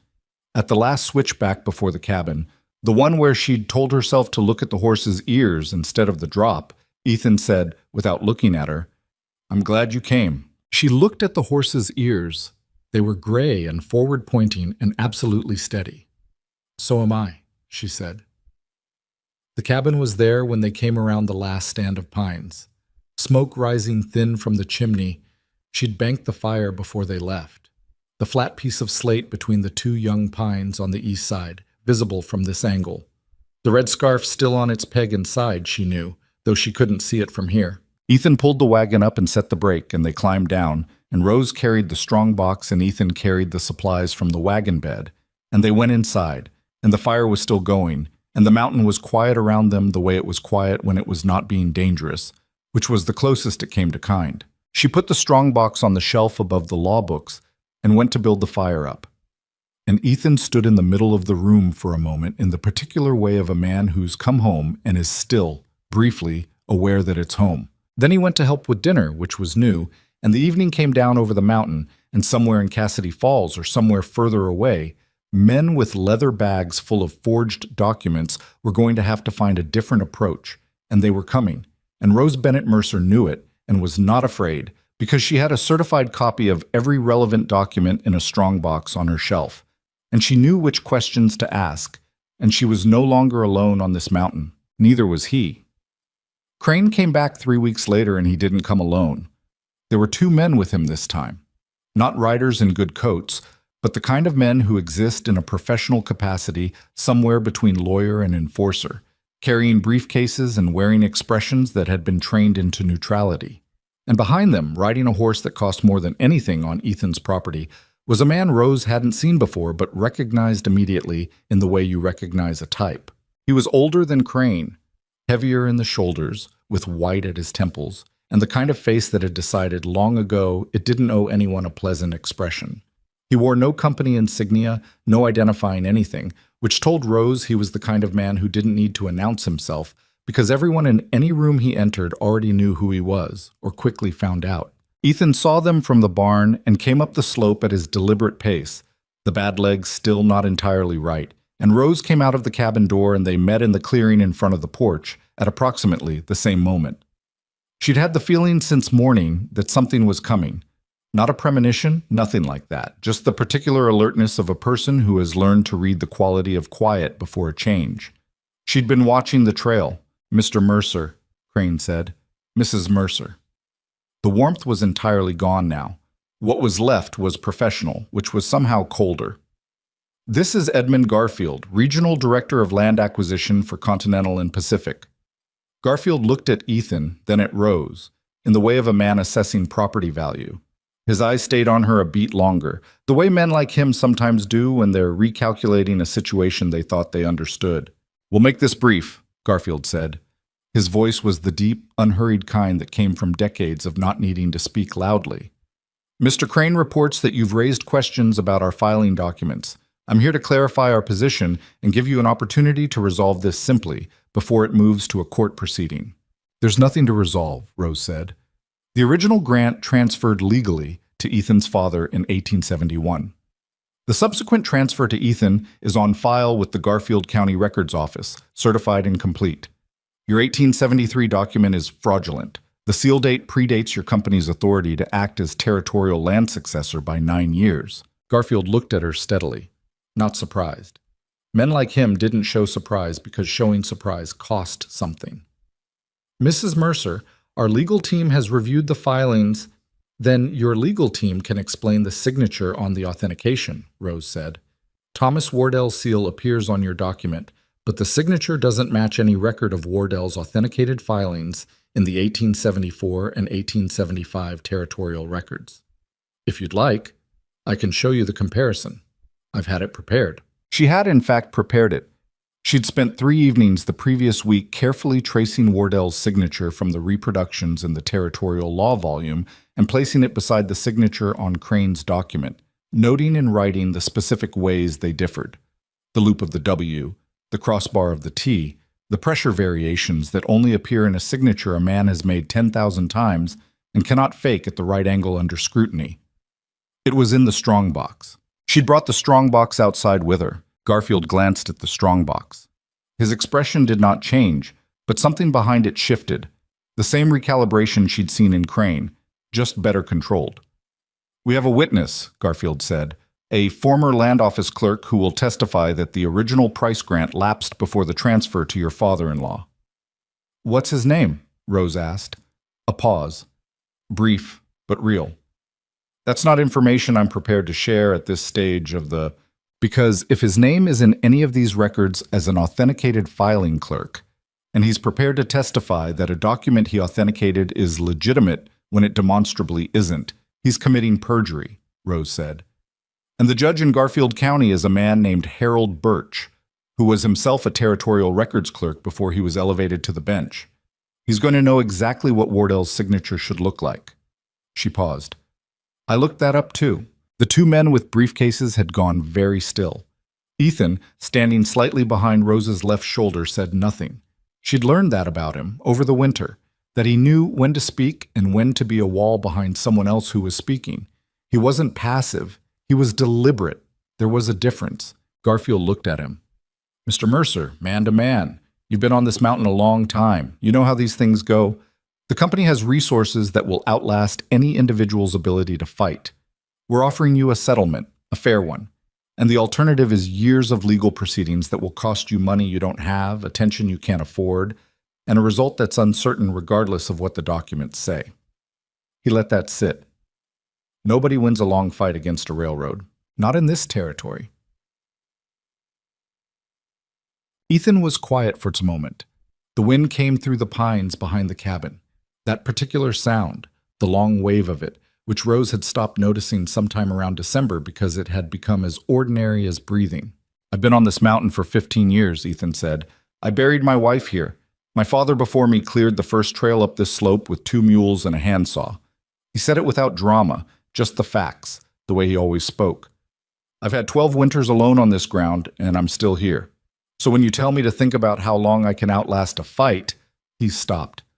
"I've been outlasting things my entire life. That's not a threat to me. That's just Tuesday." Garfield looked at him for a long moment. He looked at Rose. He did the recalculation one final time, and whatever he arrived at, he kept to himself. "We'll see you in court," he said. "Yes," Rose said. "You will." They left the way they'd come, and Rose stood in the clearing until the sound of the horses faded down the first switchback. Ethan stood beside her. The mountain air was cold and sharp with early spring. Not the brutal cold of January, but the deceptive cold of March, which felt almost mild until you stood in it long enough. "Well," Ethan said. "Well," she agreed. "You've been preparing for this since February."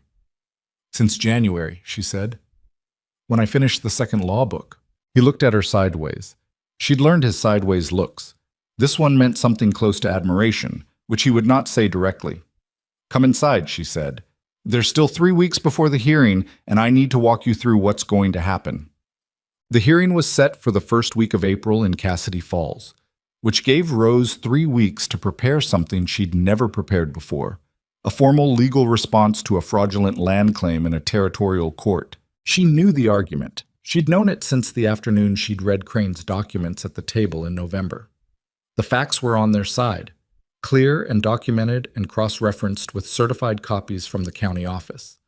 The problem was that facts in a courtroom needed to be arranged in a specific order, cited against specific statutes, and presented in a way that a judge could follow and could not be easily dismantled by the opposing side. She'd seen enough of how men like Crane operated to know they'd anticipated being challenged. They'd have answers. She needed to be further ahead than their answers. She wrote to Gerald Foss in Billings, the land attorney for whom she'd done 3 years of bookkeeping, a dry, precise man who trusted numbers and documents the way other men trusted handshakes. She laid out the situation in 2 pages, specific and unflinching, and sent it down with Garrett on the February wagon run. Foss's reply came back in 10 days. He confirmed her reading of the Consolidation Act, cited the specific provision governing successor authority, added 2 statutes she hadn't found that strengthened the position further, and included a note at the bottom in his cramped economical handwriting. "Your analysis is correct. If the judge is Birch, you don't need me. If it's anyone else, write again." It was Birch. She wrote anyway, wanting the confirmation, and Foss replied, "Then go argue it yourself. You know this better than anyone I'd send." She wasn't a lawyer.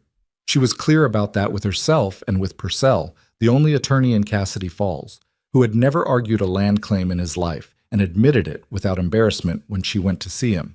"I'll file the response and manage the procedure," Purcell said, going through her notes with the genuine interest of a man learning something new.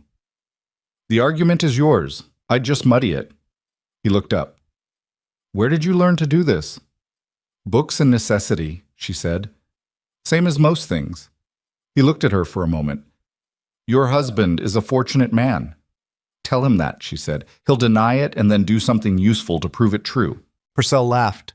It was the first time in months she'd made someone laugh who wasn't Ethan, and she'd almost forgotten what it felt like to exist in a wider world.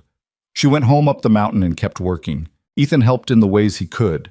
He went through every piece of paper in the strongbox with the same methodical attention he brought to checking fence line, not skipping anything, not assuming he knew what something was before he'd actually read it. He organized them into the order she asked for, labeled them in his plain square handwriting, and placed them in a sequence she could navigate quickly under pressure. He drove her down to Cassidy Falls twice more to verify details in the county records, navigating the trail with his bad leg stretched at an angle and saying nothing about the discomfort except once, on the worst switchback, when he said only rock shifted and moved the wheel half an inch to the left. At night, she talked the argument out loud, which was a habit she'd developed alone in her Billings room and never expected to need an audience for. Ethan became the audience without being asked, setting aside his history book and listening while she built the case section by section. And when she reached a weak point, he asked the exact question a skeptical person would ask. Not to be difficult, because he was precise, and precision was what this required. If they claim the transfer to your father was improperly filed under the 1871 territorial rules, she said one night, they'll argue the burden is on you to prove it was valid, not on them to prove it wasn't. Can they do that? They can argue it, but the certified county copy showing the filing was accepted and stamped by the records office should rebut it. The office wouldn't have accepted an improper filing. She paused. Unless they also argue the records office was in error. Can they argue that? They can argue anything. That doesn't mean Birch will listen. She set down her pen. Birch is the question. If he's the kind of judge who decides before he hears, who comes in with a railroad company's interests already in mind, then none of this matters. Ethan was quiet for a moment. Is he? Purcell says no. Garrett says no. Two different people saying the same thing about a judge's character is about as reliable as you get. She picked up her pen again. But I'm not counting on his character. I'm counting on the documents. Ethan nodded. He went back to his book. After a while, he said without looking up, I didn't know people like Crane existed. How do you mean? Men who make their work out of taking what isn't theirs and making it legal on paper. He turned a page. I knew about dishonesty. I didn't know about the organized kind. It's the organized kind you have to watch for, Rose said. Individual dishonesty is usually obvious and limited. The organized kind has patience and resources, and it knows the law better than the people it's using the law against. She paused. Or it counts on knowing the law better. That's the assumption we're disproving. He looked up then. That thing behind his face, warm and careful, and less afraid of itself than it had been in November. Yeah, he said. We are. She looked back at her papers. Something in her chest had gone quiet, in a way it didn't always go quiet, a specific settling. The we in his mouth had stopped being something she noticed and become something she simply heard, the way you stop noticing the sound of the wind because it has become the sound of where you live. 3 days before the hearing, Rose went to the grave. She didn't plan it. She was coming around the east corner of the cabin to check on the drainage she'd been monitoring since the thaw began, and she stopped at the flat piece of slate the way she sometimes did, without intention. The snow had pulled back from it. The letters were clear in the April cold. Clara Mercer, 1851 to 1878. Rose stood there a while. She thought about the photographs in the wooden box, now moved forward on the shelf, no longer hidden. She thought about the apple cake with the brown sugar on top, whose recipe Ethan had never asked for and now would never get. She thought about what it costs a person to love something completely, and then continue living in the space that thing used to occupy. And she thought about the particular kind of courage that doesn't announce itself. The daily, unremarkable courage of just staying. She wasn't Clara. She had no interest in being Clara, and she didn't think Ethan wanted that either. What he'd wanted, she thought, was what he'd eventually asked for. Someone real, present, here. Not a replacement. Not a comfort. A person. I'm taking care of it, she said, to the slate. Not the land. She meant him. She wasn't sure why she said it out loud. It felt right to say it out loud. She went back inside and finished her notes for the hearing. But the courtroom in Cass City Falls was a low-ceilinged room that smelled of pine and old paper, with 2 rows of benches that were mostly full when Rose and Ethan arrived. She hadn't anticipated an audience. In small territorial towns, she should have.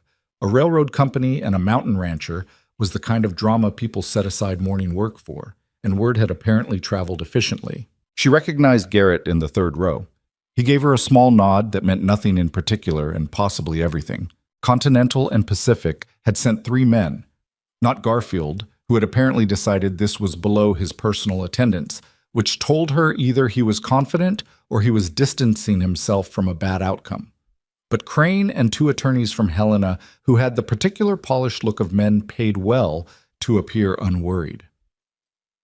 They sat at the plaintiff's table with their briefcases arranged precisely and did not look at Rose or Ethan when they came in. Rose looked at them anyway. She'd learned that the organized kind of dishonesty ran on the assumption that the other side couldn't see the mechanism. She wanted them to know she could see it. She sat down and opened her notes, and let them feel her looking. Judge Harold Birch was a narrow man in his 60s with a beard that had gone entirely white and eyes that moved quickly and missed very little. He came in without ceremony, sat, looked at the room over his glasses, and said, "Let's begin." The Helena attorneys presented first, and they were good. Rose had expected that and prepared for it. They were especially good at making clean lines out of complicated history, presenting the price grant and the alleged lapse in transfer as something straightforward, obvious, almost administrative. They used language that smoothed over the seams. Appears to have lapsed, documentation suggests. The record is incomplete in ways that favor our client's interpretation. It was skillful work, the kind that sounds reasonable if you don't know what questions to ask. When they produced the 1873 document, Birch looked at it. He looked at it for longer than routine review required. He adjusted his glasses. He looked again. "Counsel," he said to the lead Helena attorney, "this seal." "Your Honor, Continental and Pacific acted as the authorized successor to the Territorial Land Authority under the Consolidation Act of 1882, Birch said. "Yes, I know the act. I was practicing law when it passed." He looked at the document again, and something in his face had gone careful in a way that was not favorable for the Helena table. "This document is dated 1873. Your Honor, there were predecessor instruments that conferred equivalent authority prior to the formal act." "Name them," Birch said. The pause that followed was not long in seconds. It was very long in every other sense. "We'd be prepared to submit a supplemental brief outlining the relevant instruments." "Your Honor, you'll outline them now," Birch said, "or you'll withdraw the document." He said it without heat, without theatrics. Just the flat fact of it, which landed harder than anger would have. The Helena attorneys conferred in the low, rapid way of men who are finding out that the ground under them is different from what they mapped.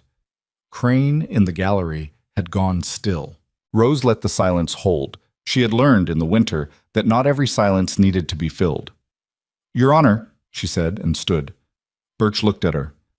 "Mrs. Mercer, you're represented by counsel. Mr. Purcell has authorized me to address the court directly on the factual record, Your Honor. The questions involve documentary analysis I've conducted personally." Birch looked at Purcell, who nodded. "Go ahead, Mrs. Mercer." She put the signature comparison before the court as Exhibit A. She put Foss's letter, with its statutory citations, as Exhibit B. She put the certified county records as Exhibit C through F, organized by date.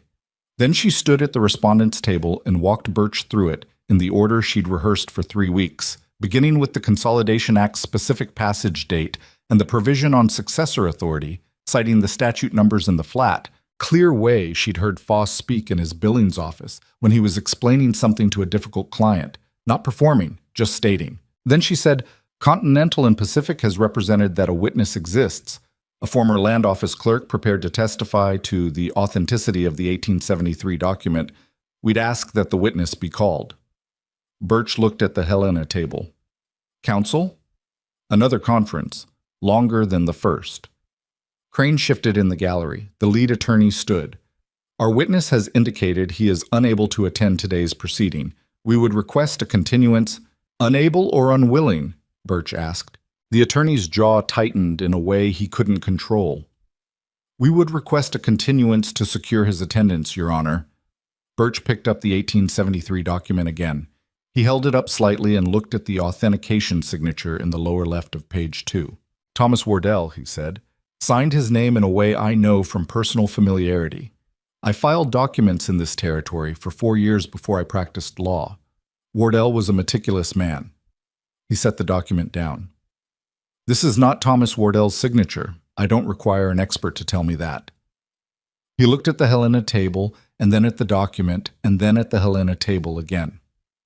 "The 1873 document is ruled inadmissible. I'm not making a fraud determination on the record today, as that is a separate proceeding and not before this court. But it will not be entered as evidence of any claim in this proceeding." He set it aside with a finality that was almost physical, and Rose heard someone behind her in the gallery let out a breath. "Counsel for Continental and Pacific has 15 minutes to present their remaining case," Birch said. "Mrs. Mercer, you'll have the same." What the Helena attorneys presented in 15 minutes without the document was thin, and they knew it. They argued the lapse theory on general grounds, on the incompleteness of the 1871 transfer record, on ambiguities that Rose had anticipated and addressed in her certified copies. She could see them adjusting in real time, good attorneys trying to make something out of less than they'd come in with, which is its own kind of skill, but not enough today. When it was her turn, she did not use all 15 minutes. She'd learned from Foss that brevity, when the facts are clear, is more powerful than thoroughness. She stated the legal chain of title from Price to Ethan's father to Ethan, cited each supporting document by exhibit number, addressed the Consolidation Act question in 4 sentences that left no ambiguity, and sat down. Birch ruled from the bench without taking it under advisement. He was not a man who needed time to make up a mind already made. The Mercer land title was clear, complete, and not subject to any legitimate claim by Continental and Pacific Railway Development or its predecessors. The claim was dismissed. Court cost to the plaintiff. He set down his pen. The law, he said, looking at the room, exists to protect legitimate holdings from the kind of pressure that comes with deep pockets and forged paper. I want it noted that the respondent came into this court with organized, thorough, and accurate documentation. He paused. That is not as common as it should be. This court appreciates it. He looked briefly at Rose when he said it. She held his gaze and nodded once, and he nodded back. And that was that. Outside the courthouse, the April sunlight was doing its tentative best, coming at a low angle that caught the dust in the street and made everything look briefly gilded. Rose stood on the courthouse steps and felt the kind of tired that comes after you've been holding tension for a long time and have finally been given permission to let it go. Ethan stood beside her. The Helena attorneys went past them without looking. Crane went past, and he did look, at Rose briefly, with an expression she couldn't fully read. Not hostility, something more complicated. Perhaps the look a man gives when he's acknowledged, without words, that he underestimated something. Purcell shook her hand with both of his. In 30 years, I have never seen a case argued that cleanly without a law degree, he said. I had good source material, Rose said. You had better than that, he said, and let go of her hand and left. Garrett appeared from somewhere in the dispersing crowd and clapped Ethan once on the shoulder. Firm, brief, the frontier version of a speech, and then walked away toward his wagon without a word, which was exactly right. The main street settled back into its ordinary Tuesday. A wagon went by loaded with feed sacks. 2 women came out of the dry goods store, talking, and glanced at Ethan and Rose on the courthouse steps with the particular look of people who know the result of something and are calculating how to talk about it later. It's done, Ethan said. The claim is done, Rose said. They might regroup, different approach. Will they? She thought about Garfield's face in the clearing, about the recalculation behind his eyes when Birch had set the document aside, about the fact that Garfield himself hadn't come today, which could mean confidence or could mean he'd already begun distancing from this particular strategy. I don't know, she said honestly, but it will be harder next time. They've been on record now with a fraudulent document in front of a judge who saw through it. That has consequences for them that go beyond us. She paused. There's easier land than yours, less documented, less defended. Then they'll go find it. Probably. He was quiet for a moment. So it's done enough. Yes, she said, it's done enough. She looked at him in the April light, which was gentler than any light she'd seen on him before.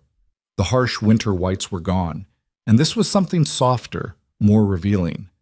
She thought about the man who'd stood in a doorway in November and said, "You're late like an accusation," who'd eaten the first breakfast she'd made for him without a word of acknowledgement and gone back outside before she'd finished her coffee. She thought about all the distance between that man and this one. And then she thought that it wasn't really distance. It was the same man, just minus the thing he'd been using to hold everyone at arm's length. Grief does that, when you let it. When you carry it alone long enough, it stops being grief and starts being a wall you've forgotten you built. Let's go home, she said. He looked at her. He said, yeah, let's.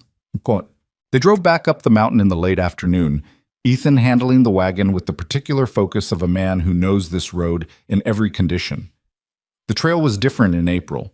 the snow pulling back from the switchback edges, the rocks showing through in patches, the runoff making small bright sounds where it crossed the lower path. The pines smelled of something that had been locked away all winter and was now, gradually, being released. Rose watched the valley diminish below them as they climbed and thought about perspective. How things look different depending on where you're standing, how the valley from the mountain was not the same valley you moved through when you were in it. She'd been in Billings looking up at mountains for 2 years before she'd understood that the way to see clearly was sometimes to go higher, not to stay where the view was comfortable. She'd come up this mountain because a man had written an honest letter. She was staying because of everything that had come after, because of what honest turns into, given enough time and enough difficulty, and two people who are both fundamentally more interested in truth than in comfort. When they came through the last stand of pines and the cabin appeared, smoke rising from the chimney in the thin evening air, she felt the thing she'd been feeling since sometime in February without naming it. It wasn't relief or satisfaction or the particular pleasure of having won something. It was simpler than all of those. It was just recognition. This is the place. This is where I am. Ethan set the brake, and they climbed down and went inside. And the cabin smelled of the beans she'd put on that morning before they left, which had been simmering all day on the banked fire. He stood inside the door for a moment. That brief, arrested pause she'd come to recognize, the moment when he noticed being home. Then he hung up his coat. "Smells right," he said. "It's beans," she said. "I know what it is." He sat at the table. "Rose." She looked at him over the pot. "I want to say something," he said, "and I'm probably going to say it wrong." "Then say it wrong." He put his hands flat on the table. "You could have gone anywhere," he said. "When Crane came. When Garfield came. A woman with what you know, what you can do, you could have walked down this mountain and found 100 better situations than fighting a railroad company from a cabin at 8,000 feet. He paused. "I want to know why you didn't." Rose set down the spoon. She'd thought about how to answer this, in the abstract, the way you think about things in the dark when sleep won't come. She'd tried several versions and found them all either too small or too large for what she actually meant. "When I was in Billings," she said, "I was useful. I was competent. I managed things well. But I was doing it for other people's reasons, in other people's spaces, and at the end of the day I went home to a room that was just a room." She looked at him. "This is not just a room. This is not just a mountain. And you are not—" She stopped. "You asked me once why I picked your letter out of however many letters there were. I told you it was because you were honest. That's true, but it's not all of it." He waited. He was good at waiting. "I picked it because you sounded like someone who would let me be real," she said. "Not what was convenient. Not what was expected. Real." She paused. "I was right about that. It took a while to find out I was right, but I was." Ethan was quiet for a long time. The fire ticked. "Stay," he said. One word. He'd been working up to it for months, she thought. Working toward it the way you work toward something that requires you to put down a protection you've been carrying so long you've stopped feeling its weight. She watched him feel the weight of it now, and set it down anyway. "Not because the paper says so," he said. "Not because it's practical or because the winter kept you here and you made the best of it." He held her eyes. "I want you here. Not just what you do, you. And I want you to stay because you want to, not because you don't have somewhere else to go." She had somewhere else to go. He knew that, and she knew he knew it. That was why it needed to be said this way. "Yes," she said. "I'm staying, not because I have to, because this is where I am." He nodded. He let out a breath. He looked at his hands for a moment and then back at her, and the thing behind his face, the warm, careful thing that had started as something barely visible in December and had been working its way to the surface ever since, was as close to fully visible as she'd seen it. "Thank you," he said. "Don't thank me," she said. "Just pass me that spoon." He almost smiled. And then he did smile. Not almost. Not the aborted version she'd been watching for months. But the real one, brief and unpolished and arrived at without warning. The kind of smile that's been kept waiting a long time. She turned back to the stove so she didn't make a thing of it, and she heard the chair scrape. and then he was beside her with the spoon, and she took it from him. And they stood in the small space of the cabin kitchen with the beans on the stove and the spring mountain going dark and purple outside the window. After dinner, he went to the shelf. She was washing the dishes and heard him cross the room, heard the specific sound of something being moved on the upper shelf. The wooden box, repositioned. Then silence. Then the box set back down. She didn't turn around until she'd finished the dishes. When she did, the box was forward on the shelf, fully visible, out from behind the canned goods. He was sitting at the table with his history book and his spectacles, apparently reading. She looked at the box. She looked at him. He turned a page. She understood what it meant. That you can make room for the past without being controlled by it. That putting something in the light is not the same as letting it go. It's something harder and more honest than letting go, which is just absence. It's carrying it forward instead, making it part of the house instead of hiding it in a corner of it. She sat down across from him with the third volume of territorial law, which she'd been reading past necessity for 2 weeks now, simply because she'd found she wanted to understand it more fully. The lamp burned between them. The spring night settled over the mountain, and outside the snow that had been on the high slopes since October was finally releasing, running down into the rocks in thin, cold streams. They sat like that for a long time. At some point, Ethan set down his book and looked at her. Directly, openly, the way he'd been looking at her more often since the courtroom, as if something that had been held back had been given permission. "My father used to say," he said, "that the mountain doesn't care whether you're ready. It just comes." "That's true of most things," she said. "Yeah." He picked up his book again. "I wasn't ready when you came." "I know. I'm ready now." She looked at him over the top of her book. He was looking at the page, or pretending to. "I know that too," she said. He turned a page. She turned a page. The fire held its particular late evening sound, low and steady, the sound of something that has been tended and is doing its job. Outside, the pines moved in the small spring wind, and the mountain breathed the way it breathes when it is not being dangerous, which is its own kind of statement about the nature of things. That hardship is not the whole story, that what comes after hardship is also part of the truth. Rose thought about the version of herself who had stepped off a mule in the snow 4 months ago and carried her own trunk because there was nobody else to do it. That woman was still here. She hadn't been replaced or softened or made smaller to fit. She'd just been joined. That was the thing nobody told you about strength, that it wasn't diminished by company. It was witnessed by it. And being witnessed, truly witnessed, by another person who saw you accurately and chose to stay anyway, was something you couldn't build alone no matter how many law books you read or how carefully you prepared for every eventuality. Ethan Mercer had spent 12 years being the strongest possible version of alone, and it had kept him alive and made him capable and slowly, quietly, hollowed something out of him that he hadn't noticed was gone until it started coming back. Rose Bennett had spent years being the most self-sufficient version of free, and she'd done it well, and it had cost her a particular kind of warmth that she hadn't let herself miss until she had reason to stop missing it. Neither of them had come to this clean or easy or ready. That was the truth of it, the human truth underneath the story, the part that mattered more than the railroad company or the forged documents or the rock slide or any of the other things that had happened on this mountain since November. The part that would be true long after those events were just things that had happened. Two people, imperfect and scarred and specific in all their difficulties, choosing each other not in a moment of grand clarity, but in the accumulation of small days, each one a decision made without fanfare, adding up to something that held. The lamp burned, the fire held. The mountain was quiet around them in the way of mountains when they are between things, between winter and what comes after, between the hard past and the unwritten days ahead. Rose closed her book. Ethan closed his. "Bed," he said.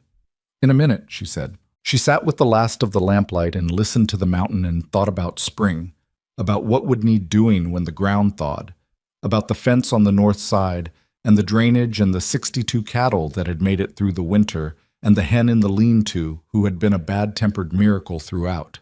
She thought about the apple cake with brown sugar on top, whose recipe she was genuinely going to attempt in April with proper supplies. She thought about the East Slope trail Ethan had been testing, and whether it would hold for a sled by May.